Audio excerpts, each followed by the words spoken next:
Bleach, the 1,000-Year Blood War episode 4 is out, and I have to say, this is probably my favorite episode so far. This was really, really hype. I was excited all throughout. The action, the animation, the character voice acting, everything so far in this anime has just been nothing but movie quality, and the ending to this episode was also a really big one, a really big cliffhanger that I was honestly not expecting, but at the same time makes sense due to where we're at and how things are going with this, the first core of this season. We're not even halfway through the first core, and this was just really, really blood pumping throughout the entire episode. But before I get into the actual review, don't forget to like and subscribe and hit the notification bell for updates on future videos. It really does help, and it shows you guys like the Bleach content on this channel, so I appreciate all of the support and the interactions. But let's hit that intro and get right into the video.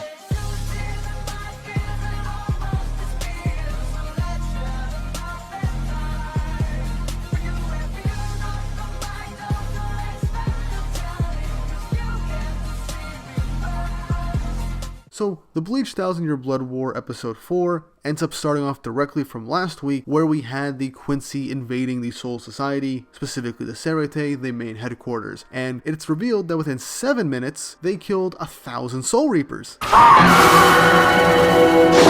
Jesus Christ! And you just see the sheer carnage as we flip from squad barrack to certain parts of the Serete, and just all different Soul Reapers that's just laid down on the floor. We see Rose facing off against Stern Ritter Q. We see Toshiro fighting against an unnamed Stern Ritter. We see Ukitake. We basically get all the matchups, this opening portion of the arc, with all the squad captains and the respective Stern Ritters, one of which is fighting Kamamura, is called Bambietta. I have seen a lot of talk about her ever since Bleach's return, and whenever people bring up this arc, I see a lot of people simping for Bambietta, and just from that short interaction, based on her personality, I can kind of see why. The animation here is honestly really awesome with all the fighting. It's just pure greatness. I cannot specify this enough. We see Stern Ritter F, and my god, this guy is terrifying. He used this Reishi attack that pierced and killed all the Soul Reapers, but they're like dying, screaming, which is very, very disturbing. And Renji comes in with the save to save an unnamed Soul Reaper, looking cool as all hell. And he is a strong character, especially from where we left off with the anime last time, because this is something that I'm honestly looking forward to seeing with Renji fight. So everything comes going back and forth. Mayuri is trying to analyze information to try and figure out what's going on with the Stern Ritters and their ability to seal Bankai, and he's still coming up with nothing, and everyone's fighting their respective opponents. A big muscle guy with a luchador mask shows up to try and attack Renji as he's fighting Asnot. Who the fuck is that guy?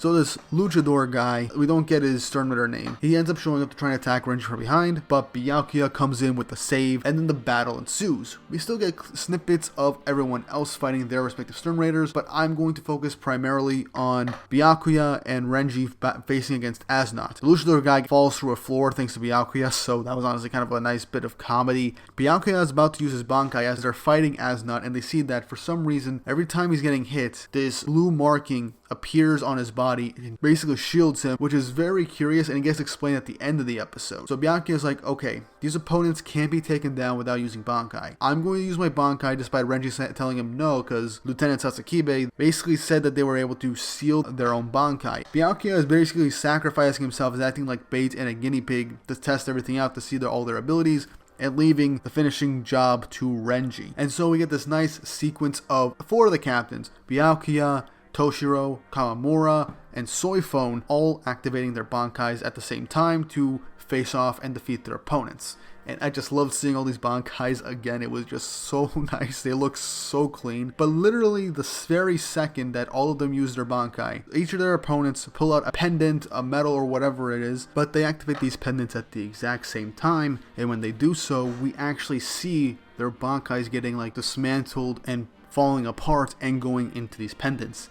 As it is revealed that they don't seal away their Bankai, they are just stealing the Bankai. And as we see with Toshiro, even the essence of the Zanpakuto is absorbed and taken. Seeing Toshiro literally like screaming out, calling his sword's name, and not getting any response just shows the desperation on their face. And he then tells Rangiku to report this to all the other captains, as they're all revealed this crucial piece of information, as they're all just facing just sheer annihilation right now. And even Kurotsuchi's like, seriously, you guys should have listened to me. And now look what's happened. We then cut to Sensui, who is fighting his own Starter opponent, where he uses guns that shoot Reishi, which is something that's really cool and pretty interesting. Basically talking about how Kurotsuchi could have come up with a plan within a day, but seeing as how he didn't, they lacked information and they had no idea what their abilities were and when they would attack. So they didn't have enough time to prepare. They were caught with their pants down, basically. This man with the guns was fast enough to avoid Sensui's attack, and he actually manages to shoot out one of his eyes. Now that is something I did not expect. Yamamoto was just staring down at the battlefield in his office, unable to leave, because if he leaves and enters the fight, the Stern Ritter's leader is most likely going to enter the fight. So he's got no choice but to wait for the leader to make the first move, or hope that the rest of the squad captains and their squads can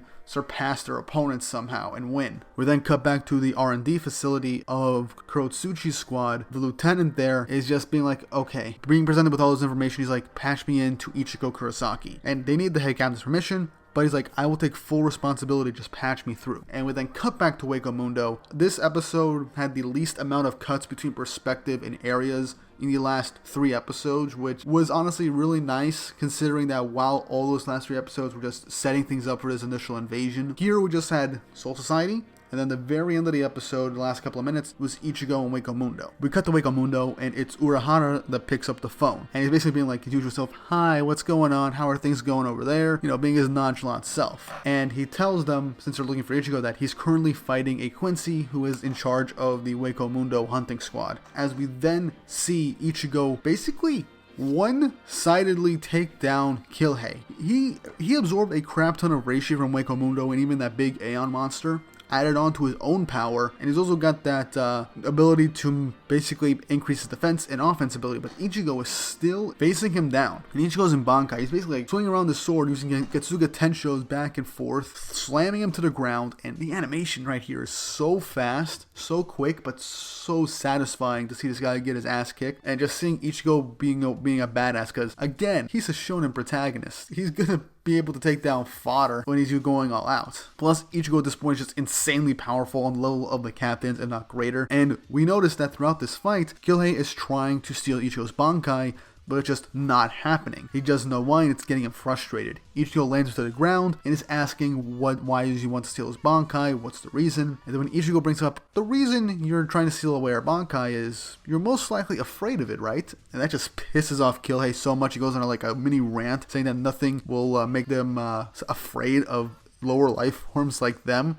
As then Urahara gets a sneak attack in with a Reishi blast seemingly right through Killhei's heart, basically killing him. But when Killhei goes down, Urahara throws the phone to Ichigo and tells him to get into the portal. I'm sending you to Soul Society right now. They need your help. And Ichigo jumps into the portal and is being told a situation about how 4 out of the 13 captains lost their Bankai. Ichigo is thinking that is impossible. While he's getting fed this information, Chad and Orihime are supposed to basically find that pendant that Killhei has so Urahara can examine it. Urahara is telling Ichigo everything that they know about the Stern Ritters that they've learned through their fight, one of which is their Volstanden, which is their ability to absorb the Reishi in the area in order to grow stronger and gain their angelic forms. So we saw that with Killhei when he initially activated it. And then their second ability is essentially something called Blut, which allows their blood to harden in order to either increase their offensive and defensive abilities. But the interesting thing about it is that they can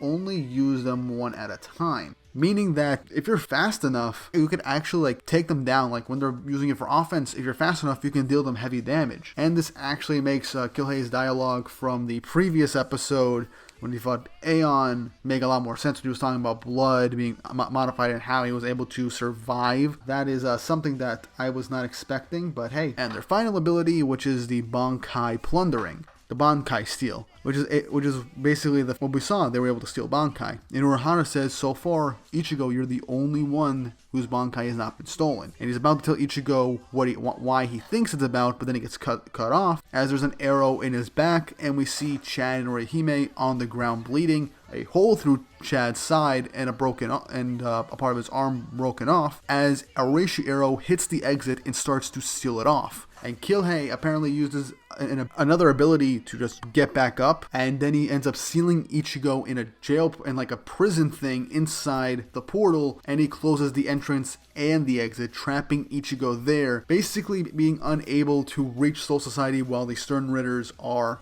about to kill everybody. Something that I did not expect to go through in this episode so far, but hey, that's kind of how this episode ends. Killhei seals Ichigo inside the portal, unable to exit or enter the Soul Society or go back to Wakamundo to try again, ending the episode on this really big cliffhanger. As we know, the Soul Reapers are in desperate need of Ichigo's help. But yeah, overall, this is a really awesome episode. The animation was on point, the action was great, music used amazingly well in this episode so far. We got to see a few of the Stern Ritters fight very briefly, but we got to see what their abilities are. We got to see the Bankai stealing ability, which is something that I was not expecting, but is very interesting for the enemy to have, because Bankais are literally just like the Uno reverse card for Soul Reapers. It's their ultimate ability, and it helps get them out of a lot of situations. It's not a instant win, but it's their main trump card. And with that gone, there's not much they can do, especially since the essence of their swords are gone. I'm very interested to see what happens next. This was like another really awesome episode of Bleach, and I still can't believe that I'm covering this stuff weekly. It feels so surreal. But yeah, overall, another great, fantastic episode of Bleach 1000 Year Blood War. My favorite episode so far, and I feel like things are only going to get better from here. And I'm just excited to see what happens next, and I'm interested to see how the Soul Reapers are going to deal with the Stern Ritter until Ichigo could inevitably get out, because I feel like he is going to get out, obviously. But I'm curious to see what's going to happen next in the Soul Society side, and what's going to happen with Killhei in Wakamundo. With all that said and done, don't forget to like and subscribe and hit the notification bell for updates on future videos. It really does help, and it shows that you guys enjoy the Bleach content on the channel. But yeah, with all that said and done, I hope you guys enjoyed, and I hope you all have an awesome day.